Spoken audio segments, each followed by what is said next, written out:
Hey, welcome back to Vikings.com, specifically the TCO studios. It's Paul Allen, along with the Vikings Entertainment Network and Courtney Cronin from ESPN and ESPN.com. Now, over the last couple of days, we've gone over Vikings news. We've talked about the Vikings 2019 offense, some needs into the offseason. Let's hit the defense today, where defensively speaking, whether you look at the potential free agents or the free agents, and you look at some players who have been around for a while who are set to make a lot of money. There are a lot of things to be discussed with the Vikings defense in the offseason. The way that I look at this is this defense will not look the way that it did at the last game of the season, divisional playoffs. This defense has the chance to look drastically different. You have guys who are on the other side of 30, guys who are approaching that age as well. And that, to me, signifies maybe a changing of the guard. I do think that there are a lot of young players that Mike Zimmer and his defensive staff are excited about. Yeah. And we're going to be looking at, a unit that does not look the way it does right now. I mean, from the coaching staff all the way down to the players. Now, one player who I think it's safe to predict absolutely will be on the defense in 2020, the man in the middle, Eric Kendricks. He's led the team in tackles 5 consecutive years. His passes defensed this year, splendid. And also in that 49ers game, I mean, it was a loss, but Eric was a real high point in that game and even had an interception. He had a fantastic season, didn't he? Oh, absolutely. I mean, it just shows you, in a way, like how silly the Pro Bowl is that he didn't get voted into it. I mean, He had an all-pro season, and I think it's a great thing that he was recognized for that. As you mentioned, led the team in tackles for 5 straight years. That's incredible in its own right, but both he and Demario Davis were tied with 12 passes defended. He's great in coverage, and this was something that we weren't really sure about when he comes in. I mean, he was kind of undersized, and Mike Zimmer had a little bit of concerns there too, but the way that he's developed in being very reliable in pass coverage and the things that he's being asked to do in this defense just show you his growth. I remember asking during the Saints game, I just tweeted out, could somebody compile all of Eric's 3rd and 4th down stops for me and send it to me in a video? And I just, threw it out there, and someone's like, well, how much time do you have? Yeah. Because he was so tremendous at that this year, and he was such a key piece of keeping this defense together when, the pass defense struggled at times. I mean, I'll always go back to that Dallas game in Week 10 where he had that stop on Ezekiel Elliott when they decided to go back-to-back on him after really not using him for most of the game, but that's neither here nor there. Now, what about third-year corner Mike Hughes, who has an eerie and sad common thread to his resume, where in his rookie year, early in the season, had an ACL, out for the year. At the end of his sophomore season, a neck injury, wasn't able to play in the playoffs. So assuming Mike is completely good to go in 2020, third-year corner, first-round pick, what's next for him?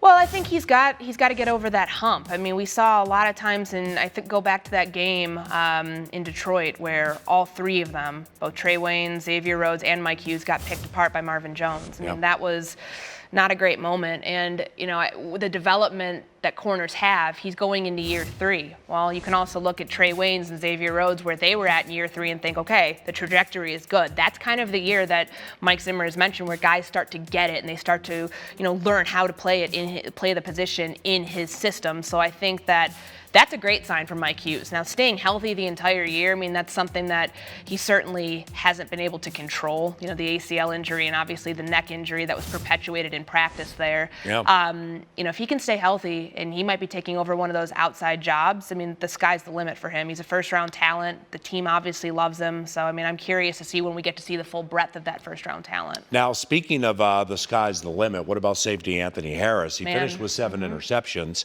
And his final 2 interceptions came from Cinch Hall of Famers, Drew Brees and Aaron Rodgers in the season's penultimate game. Anthony is a free agent. This is a very big spot situation for this team. And this is a no-brainer that you bring him back, that you spend the money to bring him back. He was an RFA last year. He was making just over $3 million. So it wasn't like you were spending a whole ton in the potential that he showed in that year. I mean, he's going to be able to test the safety market if he wants. And, leading the league with 7 interceptions is huge. Opposite Harrison Smith, I think you keep that core. You prioritize keeping that core together. And you make sure that Anthony Harris is a part of this defense next year. Now, what about cornerback Trey Waynes? He's also a free agent. Yeah, and so is Mackenzie Alexander. So there's going to be some decisions that they're going to have to make there. As far as Trey, I think he had a good season. I wouldn't say it was great, but Yeah. I do think that there will be the chance for him to test the market. But financially for this team, they might be able to get him for a fair price, where it won't be he's pricing himself out and just going to hit the free agent market. But they're going to have to choose. I just think that it'll be either be Mackenzie Alexander, who you might want to keep in the slot, but I also still think that there's part of Mackenzie who wants to go test the waters and be an outside corner somewhere. Yeah. It took him a while to buy into the nickel position here, that maybe that's the route he wants to go. And if so, then you are able to kind of keep a little bit more of that defensive continuity if you can keep Trey Waynes. Courtney, what's your read on Holton Hill as a cornerback moving forward?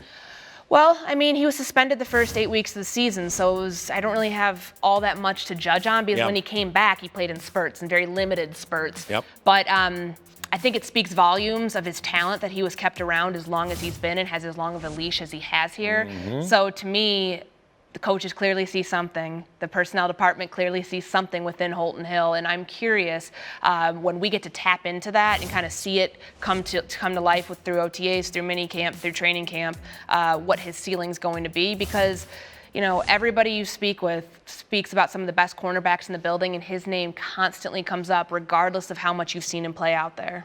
Now, with defensive end Anil Hunter, when he came out of LSU in the 3rd round, did you ever think he'd be this good? I don't think anybody could have really projected that. I mean, sure, he had the athletic traits, and I did a big story on him at the end of the year of just, well, how come he's still this quiet superstar? I mean, he's got 14 and a half sacks. He almost hit 15 there at the end of the season.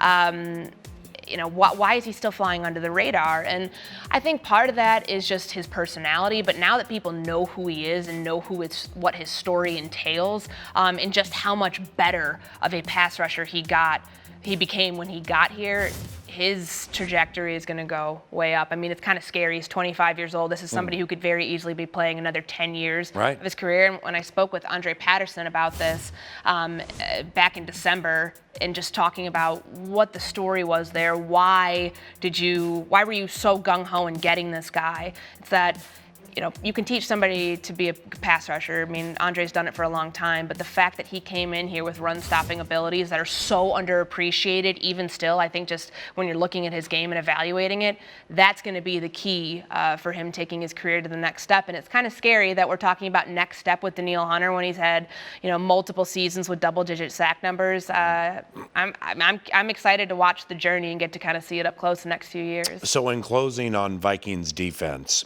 what should fans expect this offseason? I mean, not necessarily expect them to look at this position in free agency and or the draft, but overall, you've mentioned several times over the last few days that there will be some changes to this team, and potentially it could involve popular names. Yeah, I think that you look at some of the veterans here who are probably on their tail end of their careers. I mean, Everson Griffin might be a name that you see the team move on from.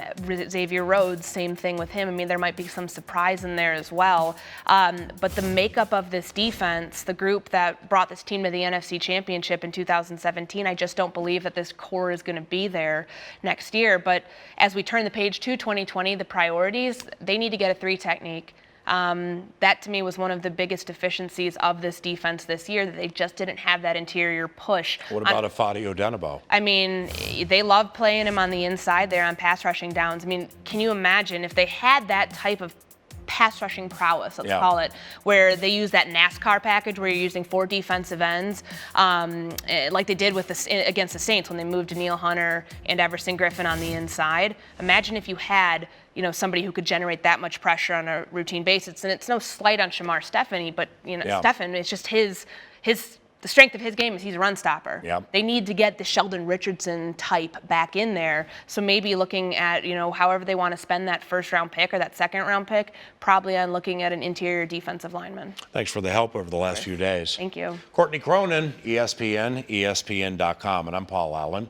From the TCO studios, that is a lot on which to chew over the last few days about a Vikings offseason that undoubtedly will be very adventurous and also very thrilling. So keep it right here at Vikings.com. We'll keep you up to date on everything that happens. Thanks for watching.